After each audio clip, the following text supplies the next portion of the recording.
Welcome to Byte-Sized Tech, where we blend casual conversations with insightful discussions on the latest in technology and gadgets. Oh, yeah. Today, Absolutely. we're diving into the AI frenzy Yes. that's been swirling around the tech world. It's been crazy. From Google's major search engine revamp Yeah. to the potential exhaustion of usable data for AI training. Big changes. Get ready for some surprising twists and turns. Buckle up. It really is remarkable how AI has moved from a background player to the forefront of so many conversations. It really is. It's not just about making our lives easier anymore. No, not at all. It's raising some really interesting questions about where this technology is taking us. Yeah. Where are we going with this? Speaking of making things easier, Okay. let's start with Google's big news. Yeah. Google's always up to something. They're reportedly planning a major update to their search engine by adding an AI mode. Interesting. So instead of just getting a list of links, Right. imagine having a conversation with Google and getting direct answers.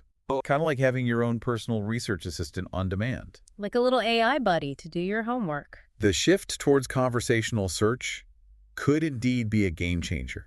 It really could. It would definitely change how we interact with information online. Right now, we just click links. But it also brings up some crucial questions about what happens to the current ecosystem of websites and search engine optimization. That's a really good point. How will businesses adapt to this new landscape? I mean, it's like the Wild West out there all over again. That's a great point. Yeah. It's not just about convenience. No way. It's a whole new ballgame for everyone involved. For sure. And what about something like satellite texting? Oh, yeah, that Starlink thing. SpaceX's Starlink made a splash with its launch in New Zealand. Big splash. Imagine being able to text from literally anywhere on Earth. That's pretty wild. You'd never be out of touch again. It definitely paints a picture of a hyper-connected future. A future where you can't even escape those annoying group texts. But let's not get ahead of ourselves. Okay. Yeah. Right now, Starlink texting is still in its early stages. Very early. Coverage is patchy, speeds can be slow, and the cost is prohibitive for most people. Yeah, you need like a special phone and it's super expensive. So it's more of a peek into the future than a current reality. Yeah, a very expensive peak. Exactly. Widespread adoption is still a way off. Definitely. But the potential is there, especially when you consider the impact it could have in emergency situations or for people in remote areas. Oh, yeah. I can see that, like if you're lost in the wilderness or something. Okay, so let's jump back into the world of AI with a prediction that really caught my attention. Okay, hit me. Ilya Sutskever, co-founder of OpenAI, OpenAI, right? basically said, we're reaching a point of peak data. Peak data. What's that? Like we're running out of quality data to train AI on. Wow, running out of data. Sutskever's prediction has definitely sparked a lot of debate in the AI community. Oh, I bet it has. If it's true, Yeah. it challenges a core assumption in AI development. It's just that more data automatically leads to better AI. We just keep feeding it more and more. We may need entirely new approaches to push AI further. Like what? So instead of just feeding AI more and more information from the internet, what are the alternatives? That's the million-dollar question, isn't it? Sutskever mentioned something about AI agents being the future. AI agents. What are those?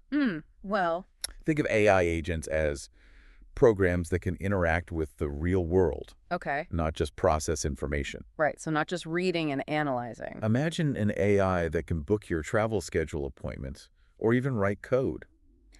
Whoa, hold on. AI writing code, that's a little scary. It's a pretty radical departure from how we think about AI today. Yeah, definitely a big shift. That's mind-blowing. Right. It's like AI going from being a student to being a doer. Like graduating from AI school. But speaking of AI creating things, Okay. there's been a lot of buzz around the idea of ghost artists on Spotify. Ghost artists now, that's spooky. The ghost artist situation raises some fascinating questions about the intersection of AI creativity and ethics. Definitely gets you thinking. So the theory is that some of those catchy tunes you hear on Spotify might actually be generated by AI, Oh, wow. So like AI making pop songs. attributed to fake artists to potentially save on royalty costs. So they don't have to pay real musicians. Is that even possible? And what does it mean for human musicians? Good question. It's definitely possible. Yeah, AI music has gotten really good. AI music generation has come a long way. It's pretty amazing what it can do. And it's forcing us to rethink what it means for something to be created. Yeah, like what does it even mean to be creative anymore? If an algorithm can compose a hit song, does it have the same artistic merit as a song written by a human? That's a tough one. That's a really thought-provoking question. It really is. And what happens to the livelihoods of musicians if AI can just churn out music that's just as good or even better? Yeah, are we all going to be listening to robot bands soon? It feels like we're stepping into uncharted territory here. Big time uncharted territory. We absolutely are. Yep. And it highlights the need for thoughtful discussions about how we integrate these powerful technologies into our world, We can't just let it all happen without thinking about it. especially when it comes to creative fields like music and art. Those are the areas that make us human. We could definitely spend a whole episode just on that. Oh, yeah, for sure. But for now, let's shift gears to something a little lighter. Okay. A palate cleanser. Remember that McDonald's McDelivery hack in India? Oh, yeah. That was crazy. Apparently, someone found a flaw in their system and managed to order food for practically nothing. Talk about a supersized deal. It's a great example of how even major companies with sophisticated systems can have vulnerabilities. Yeah, nobody's perfect. It definitely reminds us that cybersecurity is something everyone needs to take seriously. Especially with all this AI stuff going on. But on a completely different note, Okay. a Redditor claims to have gotten their hands on the Nintendo Switch 2. Ooh, the Switch 2, is that even real yet? The gaming world is always buzzing with rumors and leaks. It's like they can't keep a secret. It'll be interesting to see if this one turns out to be true. I'm skeptical but hopeful. They're saying they'll post pictures on Christmas Day, so we'll have to wait and see. Guess we'll have to wait for Santa to deliver the truth. Can't wait. Me neither. And while we're on the topic of cool gadgets, Can't we? did you hear about LG's transparent TV finally hitting the market? Transparent TV, like you can see through it. It's a 77-inch OLED screen that's totally see-through when turned off. Wow, that's wild. It's a remarkable feat of engineering. I bet it is. But with a price tag of $60,000, Yikes. it's likely to remain a luxury item for the foreseeable future. Yeah, that's a bit out of my budget. Okay, so maybe not for everyone's budget. Mm-hmm. Still, it's cool to see these futuristic concepts becoming a reality. It's like living in a sci-fi movie. It makes you wonder what other sci-fi gadgets we'll be talking about in a few years. Flying cars, jetpacks. Flying cars, holographic displays. Holodecks, sign me up. Who knows what the future holds? Your guess is as good as mine. But one thing's for sure, the pace of technological innovation shows no signs of slowing down. It's only getting faster and crazier. That's for sure. Absolutely. And now it's time to take a closer look at some of those alternative approaches to AI development that we touched on earlier. Oh yeah, let's dive deeper. Especially now that the concept of peak data is entering the conversation. Peak data, here we come. Mm. Yeah, it really is interesting to think about how all this tech stuff could actually like change how we live, you know? For sure. And speaking of changing the world, there was this fascinating article about a new grid-scale nuclear fusion power plant Nuclear fusion, wow. being developed in the U.S. They're calling it the world's first, which is a pretty bold claim. That's a big claim. Fusion energy has always held the promise of clean, nearly limitless power. It's like the holy grail of energy, right? But it's been one of those always just out of reach technologies. Yeah, always just around the corner. What makes this project different? Right. Why are they so confident about achieving what others haven't? Yeah, what's the secret sauce? Well, this project is interesting because it's bringing together cutting-edge advancements in fusion science Okay. with the power of AI. So AI is powering fusion now. They're using AI algorithms to help optimize the design and control of the fusion reactor, It's interesting. potentially overcoming some of the technical hurdles that have held fusion back in the past. So AI is like the problem solver. So it's a fusion of science and technology, literally. I see what you did. And it really underscores how AI can be a powerful tool for tackling some of humanity's biggest challenges, Like what? like climate change and sustainable energy. Yeah, those are big ones. That's inspiring. Pretty cool. Okay, shifting gears back to the digital realm. Okay, back to the bits and bytes. That McDonald's McDelivery hack Yeah. got me thinking about API security. API security, right? It seems like API vulnerabilities are becoming more common. Yeah, it feels like we hear about a new one every week. You're right. Uh-huh. As software becomes more interconnected and reliant on APIs, Right, everything's talking to everything else. the potential attack surface expands, More connections, more ways to get in. creating more opportunities for vulnerabilities to be exploited. It's like leaving your doors and windows open. The McDonald's case is a reminder that even seemingly minor flaws in API design can have major consequences. Yeah, a few lines of bad code can cause a lot of damage. So what can developers do to prevent these kinds of hacks? Well, Is it just about writing better code? I mean, that's part of it, but Secure API design is definitely a multifaceted challenge. it's not a simple fix. It involves things like robust authentication mechanisms, So making sure it's really you. careful management of access controls, Who gets to see what? and thorough testing for vulnerabilities. Trying to break it before the bad guys do. Developers need a solid grasp of security principles and best practices. Security needs to be baked in from the start. Makes sense. Now let's talk about a different kind of hack. Okay, a good hack. One that's using AI in a more creative way. I like the sound of that. Have you heard about this open source project called Anadoc? Anadoc. No, I don't think so. Anadoc is a fascinating example of how AI is pushing the boundaries in animation and content creation. Okay, so AI making cartoons. It's essentially a line-filling method that can colorize anime, Colorize anime, how does that work? using just a character reference image and a few keyframes. So you don't need all the in-between drawings? Imagine taking your favorite black and white manga and turning it into a full-color animation.